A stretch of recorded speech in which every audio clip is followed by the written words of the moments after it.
What innovations in the ETF landscape do you guys think are going to come, or would you like to see introduced into the ETF market? We've just seen so much innovation over the last few years. We talked about crypto being brought out into the ETF space. What we haven't talked about so much is active ETFs. Mm. A lot of the first few ETFs that came out, ETFs are now almost 30 years old or so. I guess they are 30 years old now. A lot of them track indexes like the S&P 500. There's no one deciding what stock they like or don't like. They're just going to buy all 500 stocks in the S&P 500, which is diversified, it's tax efficient, it's easy to trade, et cetera. But it's just a kind of very kind of simple basket of stocks. What's increasingly become popular in the ETF space is to have actively managed strategies, meaning there's a portfolio manager that is deciding what stocks they like and don't like. For example, we talked about AI a little bit. We have an ETF, BAI.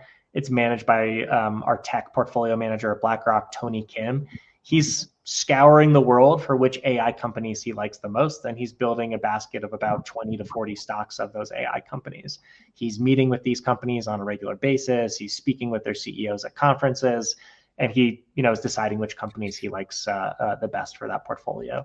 So I think this is a really good innovation for clients and for investors broadly, because as we get into some more nuanced corners of the market, whether it's AI, whether it's different option strategies that are generating income for investors, having that active manager being able to pick those allocations can be really helpful for investors.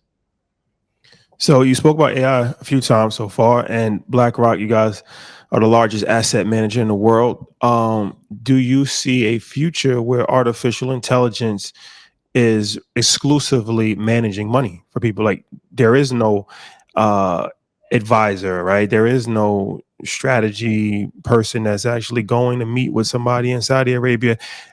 Everything is done from a non-biased AI perspective that's managing trillions of dollars for people in pension funds and all over the world. But it's not a physical person. It's all AI.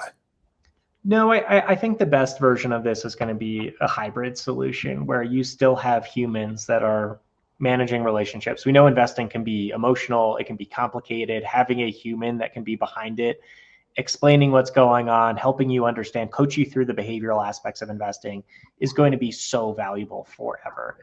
I think on top of that, AI is a tool. It's like a calculator. A calculator is a tool. It made people better investors, but you don't just turn over your investing to a calculator blindly.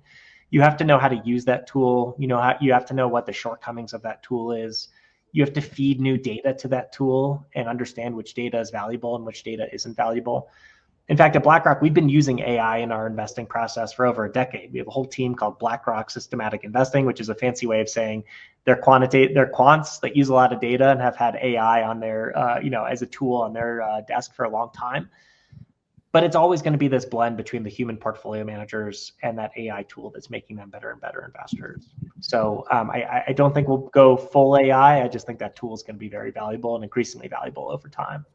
Yeah, it is the conversation of this generation for sure. I wonder if there's a trend out there that might be under the radar that you see that most people aren't talking about. Yeah, so one of the themes that we're very focused on right now, and maybe it sounds a little bit boring, but I guarantee it impacts every single person listening to this podcast, which is infrastructure. So we drive on roads, we turn on our laptops, our computers, we charge our phones, we drink water from the tap. All of that is infrastructure. And there's a couple of things that's going on in the infrastructure space. One, we've largely underinvested in it in the United States. So there's this firm out there called the American Society of Civil Engineers, and they give a letter grade, like a school grade, to our infrastructure every 4 years. And we got a C- this year, which is actually one of the best grades we've gotten in decades. And it's still not a very good grade. Wow. So a lot of that has to do with the fact that we've had growing populations. We just haven't spent a lot of money to build out the infrastructure we need. I'm sure a lot of people can sympathize with like sitting in traffic, blackouts in the summer, slow internet. All of that is just underinvestment in infrastructure. If you add on top of that the fact that goals across multiple presidencies now has been to reshore more manufacturing in the United States, which is super power hungry, requires a lot of power to build stuff, and super transportation heavy. You have to move all that stuff around the country once you build it. And you have the growth of artificial intelligence, which is incredibly power hungry. You start to realize that not only is our infrastructure not that good today, but the demands are only going to increase really quickly going forward. So this is an area that we've just been very focused on from a thematic lens, that something's got to shift here. There's got to be more investment. There's got to be improvements. We've got to rethink really what infrastructure looks like in the United States. There's no single bullet solution. It's going to be partly federal money. It's going to be partly state and local money. It's going to be private money. I just like to look around the New York area. So when I get to work every day, I take the 7-train subway to Hudson Yards. That was paid for mostly by local city money in New York City. If you live on the other side of Manhattan, though, you might be taking the 2nd Avenue train, which was paid for mostly by federal dollars from the Infrastructure Investments and Jobs Act.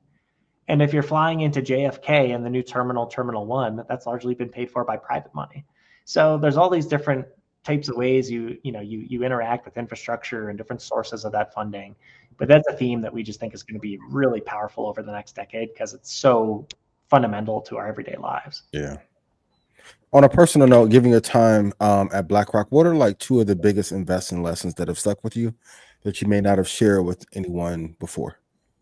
Wow, I've never shared before. I think it's important to continuously evolve your thinking about how you're investing. The markets are never one directional. Mm-hmm. I know it's easy to zoom out and look at these 100-year charts that make it just look like the markets go up over time, but things are changing. Risk is changing. We see these really quick sell-offs in the market that can be pretty severe. We've seen this shift from, kind of looking at the world through sectors, through increasingly looking at it through themes. For sure. We've seen the growth of options trading and what that means for how you can change the shape of your investments. What's your upside? What's your downside protection? What's the income you're getting from investments? So you just have to keep thinking about what is your goal? How are you going to get to that goal? And what are the tools that you have available? I'm just very pleased that we offer a lot of tools to investors to be able to help them achieve those goals. The second thing that I would focus on is we live in an age where there's so much news and the velocity of that news is so quick, and there's so much commentary on that news, which may or may not be high quality. So this is, maybe it sounds a little hypocritical because I just said you always have to evolve how you're thinking about investing. But I would caveat that with saying, keep your eye focused on the long term. Don't get too lost in the day-to-day. If you're getting lost in the day-to-day, it's tough. It is a very hard world to be investing in a day-to-day basis. One of the advantages any investor can have over the market is to take a longer term view. So you need to balance that, continue to evolve with taking a long-term view of the markets. As far as retirement, what role should ETFs play in somebody's retirement? ETFs can do so much for so many different investors. Think about if you're a young person right now, your goal might be more to grow your nest egg over time. So, it can be great to contribute money every month. And if you're going to be doing that, you're probably going to take on more risk and really be focused on growth opportunities through stocks. If you're a retiree, you're trying to live off the money you've saved. You want lower risk. You want higher income because those dividend payments can help pay your mortgage or pay for groceries or what have you. But there's ETFs for that as well. So ETFs can really service almost anyone with any financial goal, but the mix of ETFs that you use might look very different for those retirees, income ETFs, for people that want to grow their portfolio. Maybe it's more equity ETFs. We came out with a really cool suite last year, or maybe 2 years ago now, called our Life Path ETFs. And what this does is it really takes that kind of judgment out of how you think about those allocations for an investor. So basically what you do is you select the ETF with the target retirement date. That's the closest to when you think you might retire. Unfortunately for me, that's going to be a while from now, but you look at like a 2060 ETF or 2055 ETF. And today it's going to be invested mostly in stocks because you want to be able to really grow. As you get closer and closer to that 2055 retirement date, it starts to change that allocation to be more focused on income ETFs. So it really just makes it very simple for investors over the long run to be able to shift their allocation to what it really should be for where they are in that retirement cycle.